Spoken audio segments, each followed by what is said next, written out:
안녕하세요. 꿈이 자라는 과학 시간이의 쌤입니다. 오늘은 중력에 의한 위치 에너지에 대해서 해보겠습니다.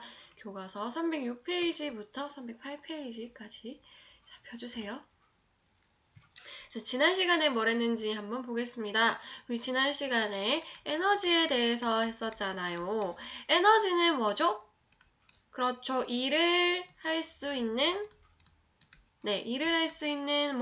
능력. 그러니까 에너지를 가지고 있으면 나는 어떤 일을 할 수 있다. 일을 할 수 있는 능력이 되고요. 이 에너지 중에서 우리는 뭘 배웠죠? 운동 에너지에 대해서 배웠죠. 운동 에너지는 어떻게 쓰죠? 2분의 1 곱하기 질량 곱하기 속력의 제곱. 그래서 우리가 2분의 1 mv 제곱 이라고 쓰죠. 질량, 매스, 속력, velocity 2분의 1 mv제곱이라고 쓴다고 했었죠. 근데 이 에너지에는요. 운동 에너지 말고 위치 에너지라는 것이 있는데요. 이 위치 에너지는 힘에 따라서 다르거든요. 중력에 의한 위치 에너지가 있고요. 탄성력에 의한 위치 에너지가 있는데요. 자, 오늘은 중력에 의한 위치 에너지를 하고요. 다음 시간에 탄성력에 의한 위치 에너지를 해보겠습니다. 자, 수업 들어갈게요. 오늘은 중력에 의한 위치 에너지인데요. 단어가 중력도 어렵고 위치 에너지도 어렵네요. 자, 차근차근 해볼게요. 자, 일단 에너지는 무엇을 할 수 있는 능력? 그렇죠. 일을 할 수 있는 능력이라고 했습니다. 아, 얘는 일을 할 수 있는 능력이에요. 근데 운동 에너지는 뭘 하면서? 네, 속력을 가지고 있으니까 운동을 하면서 일을 할 수 있는 능력. 운동을 하고 있기 때문에 일을 할 수 있는 능력을 가진다고 했죠. 얘는 어떤 곳에 위치해 있을 때 일을 할 수 있는 능력을 가집니다. 어떤 곳에 위치해 있을 때 일을 할 수 있는 능력을 가지는데요. 무엇의 영향을 받는다? 중력의 영향을 받을 때, 어떤 곳에 위치해 있을 때 가지는 에너지, 위치해 있을 때 가지는 에너지를 중력에 의한 위치 에너지라고 합니다. 그러면 우리 중력은 어느 방향으로 보통 작용하죠? 그렇죠. 내가 나를 기준으로 했을 때 항상 아랫방향으로 중력이 작용하잖아요. 그럼 중력의 영향을 받을 때 에너지는 얘들아 뭐와 전환되죠?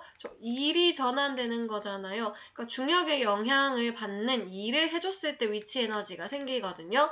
그러면 중력의 영향, 아랫방향으로 중력이 작용하니 자, 일은 어느 방향으로? 그렇죠. 중력과 수직 방향이 아닌 위아래 이렇게 방향으로 이 거리가 작용했을 때 우리가 위치 에너지의 일을 했다고 하죠. 그러면 결국 위치가 생기려면 위쪽, 그러니까 위아래, 그러니까 높이가 생겨야 된다는 걸 의미합니다.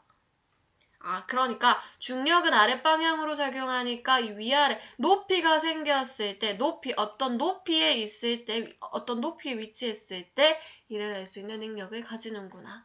를 중력에 의한 위치 에너지라고 생각하면 돼요. 자, 봅시다.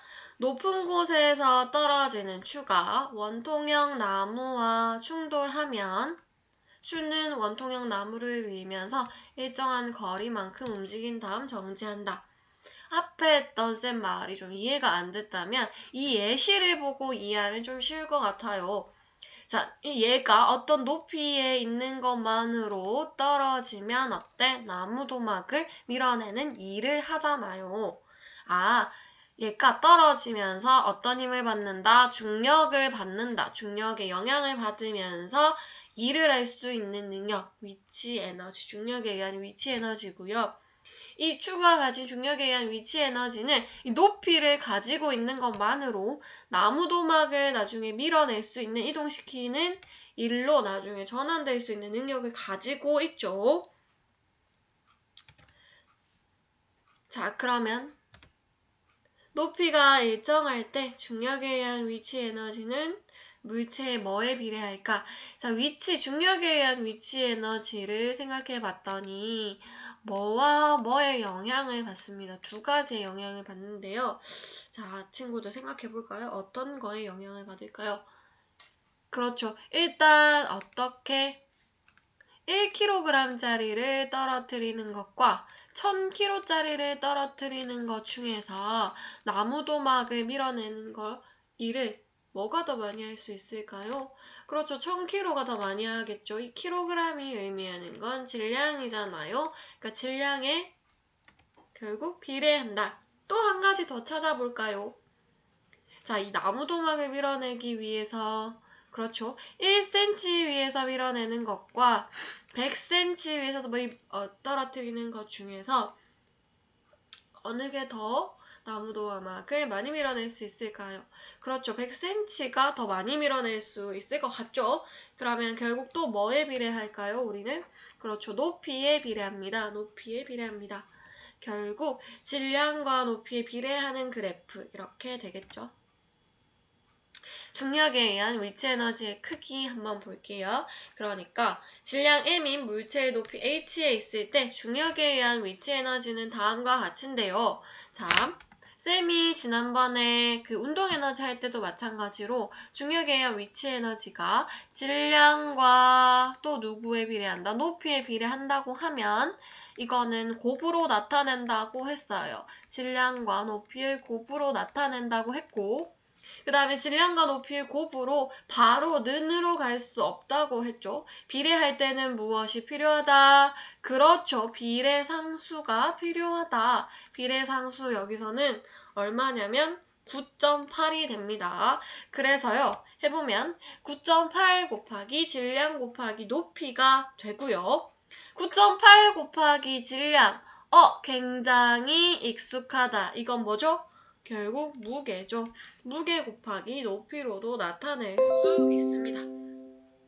그리고 우리 보통 9.8mh로 나타내는데요. 자, 이거를 그냥 변형시킨 겁니다. 9.8은 그대로 쓰고 질량, 그렇죠? mass.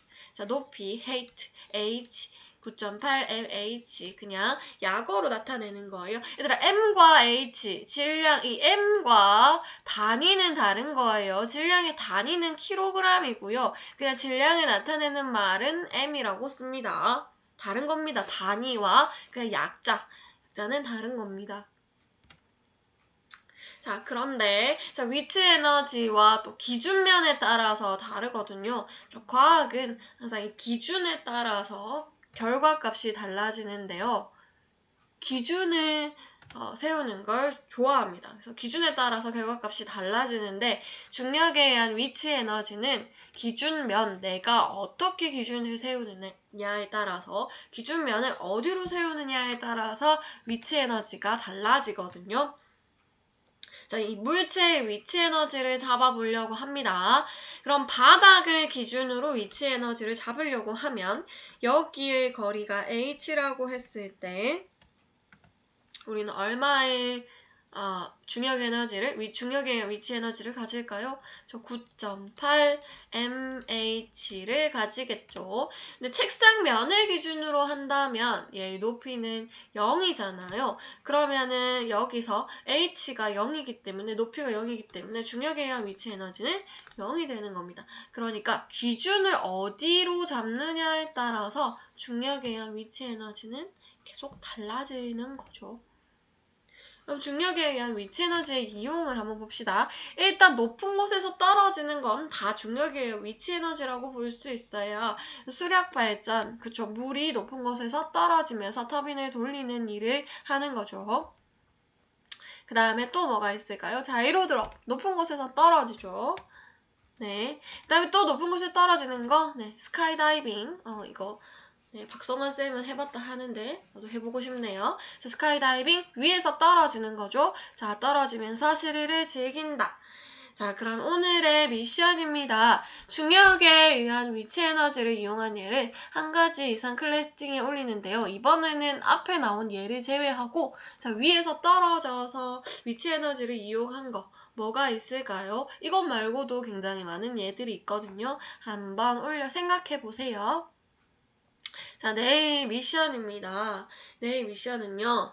중력에 의한 위치 에너지와 질량 관계를 먼저 실험할 건데요. 자, 오른쪽 그림과 같이 스탠드에 자를 고정하고 위치 에너지 실험 장치를 설치를 합니다. 자, 추 보이죠? 추 있고 나무도막 있습니다. 이렇게 있고요. 추를 떨어뜨렸을 때 나무도막이 얼마나 많이 이동하는지를 볼 건데요. 자, 뭐와 뭐의 관계였죠? 네, 질량과 뭐의 관계? 자, 위치 에너지 관계니까요. 질량을 100g, 200g, 300g에 변형시키면서 원통형 나무에 충돌시켰을 때 이 원통형 나무가 얼마나 이동하는지를 측정하는 겁니다. 자, 여기서 질문. 왜 이동거리를 측정하는 걸까요? 이동거리와 중력에 의한 위치 에너지는 무슨 관계가 있을까요? 우리가 질량과 중력에 의한 위치 에너지를 측정한다고 했잖아. 근데 중력에 의한 위치 에너지 두 개의 관계를 보는 건데 왜 원통형 나무의 이동거리를 측정하는 걸까요? 이것도 한번 생각해보세요. 생각해서 클래스팅에 같이 올려주면 점수 드리겠습니다. 자, 그 다음에 이걸 통해서 그래프로 그리고요. 자, 이번에는 높이 관계를 하겠습니다. 높이 마찬가지로 10cm, 10cm, 30cm 높이에서 떨어뜨려가지고 원통형 나무에 충돌시키고요. 이때 이동거리를 측정해서 10cm, 20cm, 30cm를 측정하는데요. 마찬가지입니다. 얘도 중력에 의한 위치 에너지와 높이 관계인데 왜 높이와 이동거리의 관계를 물어보는 걸까요? 위치 에너지를 물어보지 않고 이동거리와 위치 에너지가 어떤 관계가 있길래 얘를 측정하는 걸까요? 자, 한번 생각해 보세요. 자, 그리고 그래프로 또 그립니다. 내일. 자, 내일은 물리실에서 할게요. 자, 내일 봐요.